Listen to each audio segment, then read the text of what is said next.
The three scouts who witnessed the Edim-mu understood one thing, a truth that would determine the course of their lives. The Edim-mu swarm had come here for a reason, and at the top of that reason could have been humans. This thought made their decision faster. One scout remained by the gateway to watch the door, track its vibrations, observe changes in the light, and be the first to respond if something else emerged. Because the gateway was still open, and any open door was an unknown threat. The other two set off immediately. The direction in which the Edim-mu flew hung in the air like an invisible marker, a line of pull. That direction pointed toward Karahan Tepe, which meant only one possibility. If that scent was human, someone must still be alive. This possibility made them move even faster. The path they walked revealed the harsh terrain behind the Darial Pass. The ground split with deep cracks. The wind cut sharply. Valleys stretched like dark tunnels. Shadows of cliffs blocked the way, but the scouts kept going.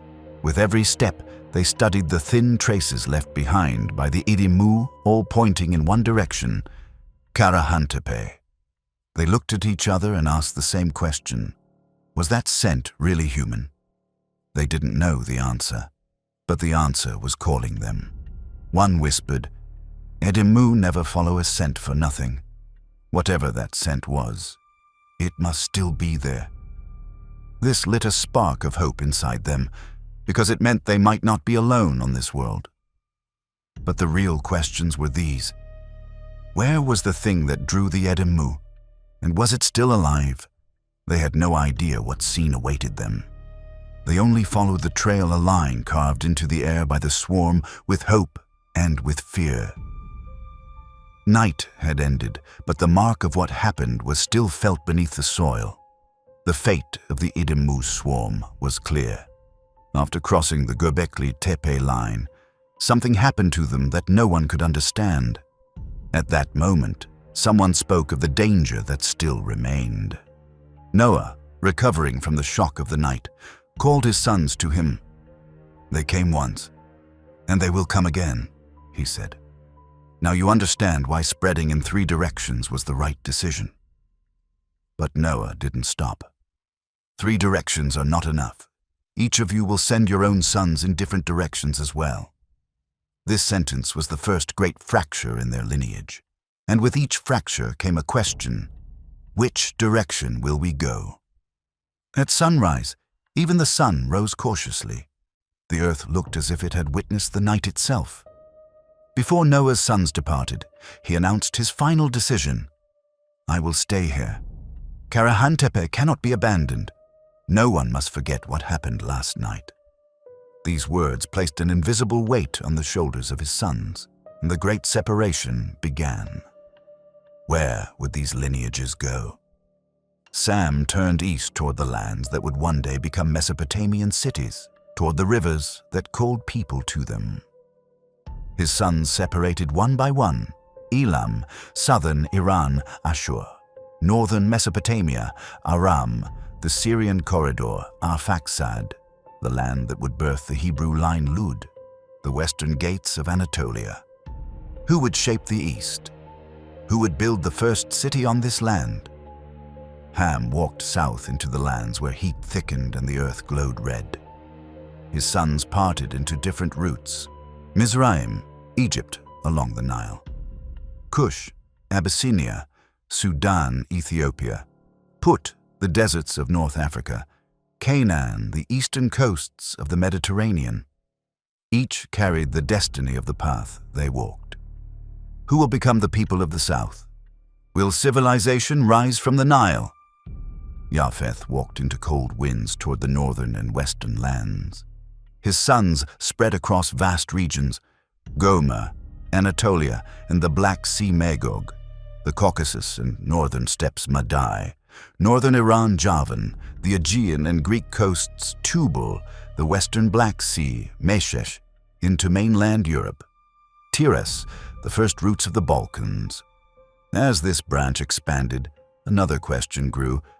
What was the true route of Europe, the north, and the steppes? Noah remained in Karahan Tepe with only a few people beside him. His sons spread the roots of their line into 3 directions. Their sons split into many more. The lineage became dozens of paths. But one question remained unanswered in every heart. Which direction did the first scent call? Which land held the human the Edim-mu were hunting? And which lineage would face danger first? 3 lineages parted. But was the threat still on the same land? After sending off his sons, Noah stayed alone, a deep sadness settling on him. Their destinies were scattered across 3 horizons, and in that loneliness, Noah made a decision. He had to return to Göbekli Tepe. He had to know what happened there because the night left behind a secret. With a few companions, he set off. As they descended from Karahan Tepe, one question echoed in his mind. What saved us? When Noah reached Göbekli Tepe, one thing struck him immediately. There was no trace of the Edim-mu. No marks, no burns, no crushed ground, nothing. This absence was more frightening than a presence. But something else was stranger still. At the boundary facing Karahan Tepe, there was a change, invisible to the eye but felt. A line, a wave, a wall. Then Noah understood. It was a shield that covered not just above Göbekli Tepe, but beneath the ground as well. Wide, deep, absolute. The boundary ended exactly at Göbekli Tepe. One step beyond felt like nothingness. A chill ran through Noah. If we had been inside Göbekli Tepe that night, we wouldn't be alive right now. This thought hardened every face around him. But the next thought was even heavier. If we cross that boundary, will we die? On Venus, similar borders existed, shielded zones, barriers creatures couldn't cross, regions where hybrids survived, zones where anyone stepping outside vanished instantly. Noah remembered these, and as he remembered, his blood ran cold. One companion moved toward the boundary, but Noah raised his hand. Stop! Everyone froze.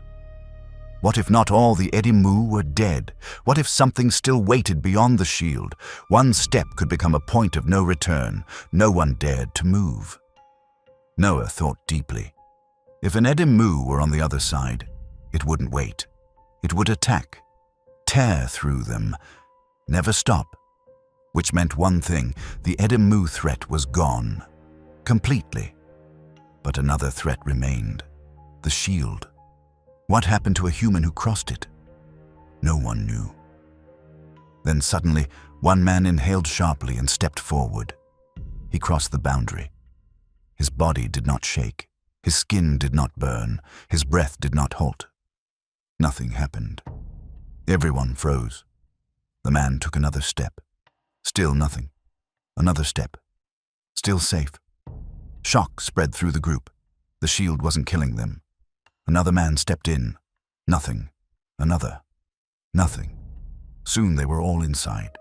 The shield remained silent, but just as relief began to form, a sound echoed, a sound that sank into their bones, lifted their skin, and shook the ground beneath them. They leapt back out of the shield, many stumbling several steps away, eyes locked on the boundary. Because the sound they heard was anything but ordinary. And what that sound was, what the shield held and what it kept out, none of them had yet understood. But they would. 2 figures were approaching, their steps slow, their silhouettes human-like.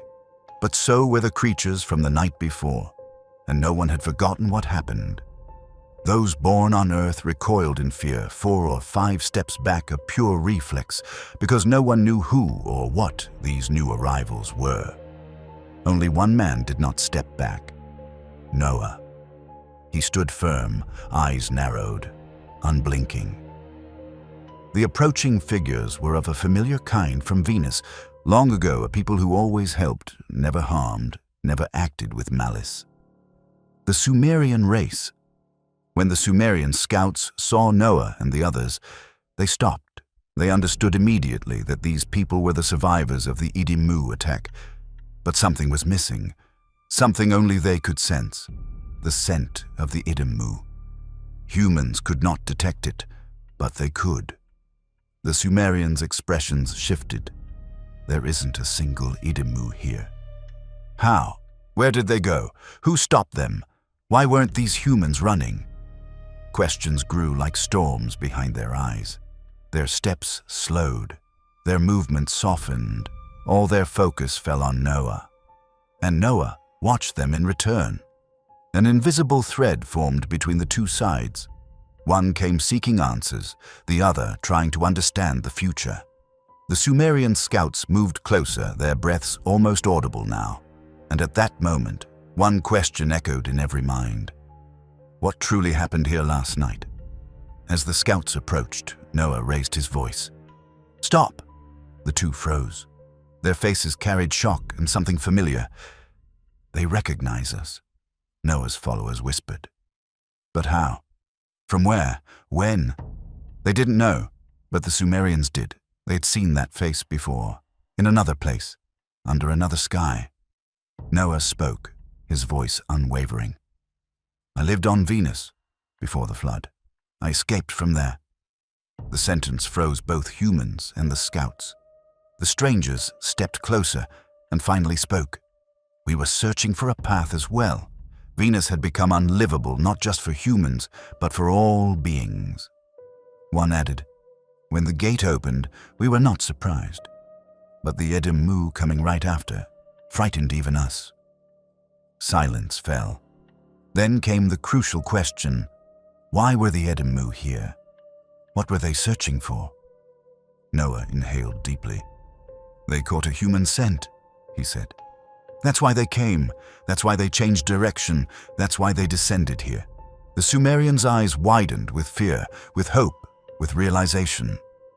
Noah continued, "You asked me where the Edim-mu went. Once they crossed the boundary, they vanished. Every one of them." The Sumerians jolted. "What boundary?" At that moment, Noah understood. Humans could see the shield, but the Edim-mu could not, and the Sumerians could not either. Like thunder, a revelation struck him. If humans could see it, but others could not, for whom was the shield visible? And what was it hiding? The Sumerian scouts exchanged a troubled glance. Then came the next thought. If we cross that line, what will happen to us? This world was livable, but only in certain regions. It was the opposite of Venus.